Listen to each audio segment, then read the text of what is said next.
So the European Centre for Nuclear Research and the Fermi National Accelerator Lab have both come out and said that they are now going to use AlmaLinux as their standard Linux distribution. And that got me thinking, well, if it's good enough for nuclear research and for particle accelerator scientists, then maybe it's good enough for me. So in this video I want to look at AlmaLinux. What is it and how did we get it? So if you want to find out more, please let me explain. Okay, so let's dig into this a bit deeper. CERN and Fermilab. CERN is the European Centre for Nuclear Research based in Switzerland, and the Fermi National Accelerator Laboratory, Fermilab, based in the state of Illinois. Both have said they will use AlmaLinux as the standard distribution for experiments at their facilities. So basically that means that they are happy with the stability, the performance and the features of AlmaLinux, that it's good enough for the experiment and the work they're doing. Basically nuclear research and acceleration stuff, particle acceleration, it's good enough for them. If it's good enough for them, I think it should be good enough for us. So what is AlmaLinux? AlmaLinux is a Linux distribution created originally by Cloud Linux to provide a community supported production grade enterprise operating system that is binary compatible with Red Hat Enterprise Linux. Of course, Red Hat Enterprise Linux is the kind of the de facto standard for, production grade enterprise operating systems in the Linux space. Alma means soul in Portuguese or Spanish, and that name was chosen kind of as a homage to the Linux community. So how did we get here? Well, it all started with CentOS. Now back in 2004, yes, that was 18 years ago at the time I'm making this video, CentOS was released. It's a forked version of the Red Hat Enterprise Linux version 2.1 Advanced server. CentOS strived to be as close to RHEL version 2.1 as possible, with the exception, of course, of removing trademark and copyright restrictions. That's why it's not called Red Hat. Red Hat is trademarked. And this means that for the most part, the way they put it was bug for bug compatible. That was really just showing that, whatever it was in Red Hat, good or bad, that's exactly what you got in CentOS. And why was that? Because basically it was a rebuild of the source code that was published, because of course large parts of Red Hat, the Linux kernel and the tools and so on are all under the open source license, so they could take that code, remove all of the references to Red Hat and rebuild it. And CentOS really became the king of production grade, completely free operating systems. Obviously Red Hat, you have to pay for it. It's a commercial operation. You get full support and all that kind of stuff. And in July 2010, CentOS overtook Debian to become the most popular Linux distribution for web servers, with almost 30% of all web servers using it. However, Debian did take the lead back again in 2012, but the point is that CentOS has remained an important and key Linux distribution, so often favoured. For example, if I buy, kind of a VPS or an actual dedicated server, one of the options for installing on there would be CentOS. Now, in 2014, Red Hat announced that it would be sponsoring the CentOS project, and as a result of these changes, the ownership of the CentOS trademark were transferred to Red Hat, and Red Hat started to employ most of the CentOS head developers itself. So kind of what started as a kind of a clone of Red Hat kind of got sucked back into Red Hat because it was so popular, but it remained this kind of free version of Red Hat Enterprise Linux, a rebuild of Red Hat Enterprise Linux, and still carried on being used. This was 2014, so 7-8 years later people were still using it. Now in 2018, IBM announced its intent to acquire Red Hat for $34 billion. The acquisition closed in July of 2019 and now operates as an independent subsidiary. So basically, $34 billion for a whole of Red Hat's business just shows you how powerful Red Hat's business was.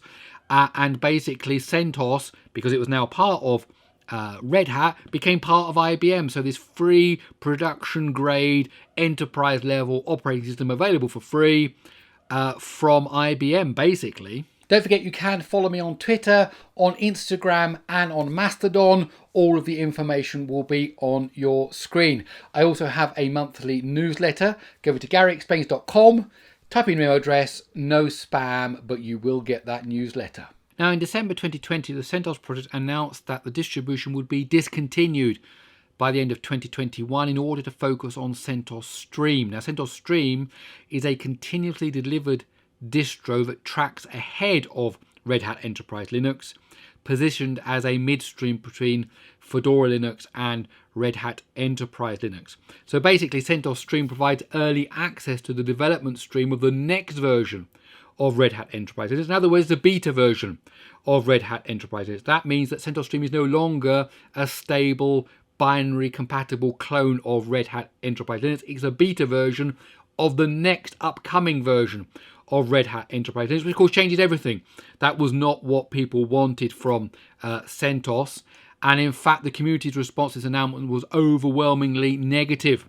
Soon after, the CentOS founder announced a new project called Rocky Linux, which was to replace CentOS, again a rebuild of Red Hat Enterprise Linux. Also, Cloud Linux created AlmaLinux to provide a community-supported successor to CentOS, aiming again for binary compatibility with the current version of Red Hat Enterprise Linux, and that's where we are today. That is what AlmaLinux is. So the first beta of AlmaLinux was released in February of 2021.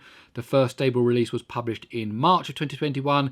At the time of video, the current version is AlmaLinux 9.1, which is based on Red Hat Enterprise Linux 9.1, and Alma OS 8, so the previous version, will be supported till at least 2029. So the guess is that version 9.1 will likely be supported into 2030 and beyond. Now, it's widely available for just about everything. It's available for Intel AMD x86-64. It's available for ARM64. It's available for PowerPC. It's available for IBM Z mainframes. There are cloud images for Amazon on both x86 and Graviton, which is of course 64-bit ARM. There are Azure images again for x86 and for 64-bit ARM. There are cloud images available for Google Cloud, OpenNebula, and Oracle, again x86 and 64-bit ARM. There are also Docker images. There's a Raspberry Pi version, and there's a version for Windows Subsystem for Linux. So it's available just about anywhere you want to get it. You can get a version of AlmaLinux. In fact, here is a picture of AlmaLinux running under the Windows Subsystem for Linux. And so you get that same kind of tool set, the same compatibility under the Windows Subsystem for Linux. So what do you get in AlmaLinux 9.1? Well, you get kernel version 5.14. You get the GNOME desktop. The package manager you're using will be RPM. That's a Red Hat package manager it was in the past. So you're using DNF or Yum. Of course, DNF has superseded Yum as the tool for doing that. If you're using the command line, you know, you've got things like LibreOffice, Firefox come as standard, and it uses systemd. That's a whole different discussion, which we're not having now, but that is what you get, just so that you know. Okay, so let's go and take a quick tour of the AlmaLinux desktop. Okay, so here we are on the AlmaLinux desktop. This is GNOME 42. Just a quick tour. At the top here in the middle, you've got a date and time. Over here in the top right, of course, we can get access to the networking, shutting it down, settings, and so on. We can just start the settings app here like this. There we go. Of course, you can do normal things like left, you know, full screen, put it to the right here. Let's put that to the left. If we go over here to activities, we can actually launch something, let's say, like the web browser. As you can see, we have those side by side. We can make that full screen as well. We can put it back here to the left. You also have multiple workspaces. So again, if we go up here to activities, let's start something like the calculator. Okay, and if we want to right-hand click on there, move to workspace to the right, that puts it on a different desktop basically. And now using the super key, which is basically the Windows key on a standard keyboard, you can go up and down to switch between the different workspaces. So here we have, we're in the second workspace. I can go up to activities. Let's start a terminal, for example. Let's type in top. So that's running there like that. And then if I want to switch back again, I can go back to my other one and just keep on using the desktop. Of course, you can get all kinds of things available. VS Code, all the compilers, LibreOffice, Firefox, as you saw. Anything you can get for Linux, you can get running on here. Okay, so there you have it, AlmaLinux. So were you a CentOS user? Were you disappointed when it got turned into CentOS Stream? Are you using CentOS Stream? Or will you jump to something like Rocky Linux or AlmaLinux? Do let me know in the comments below.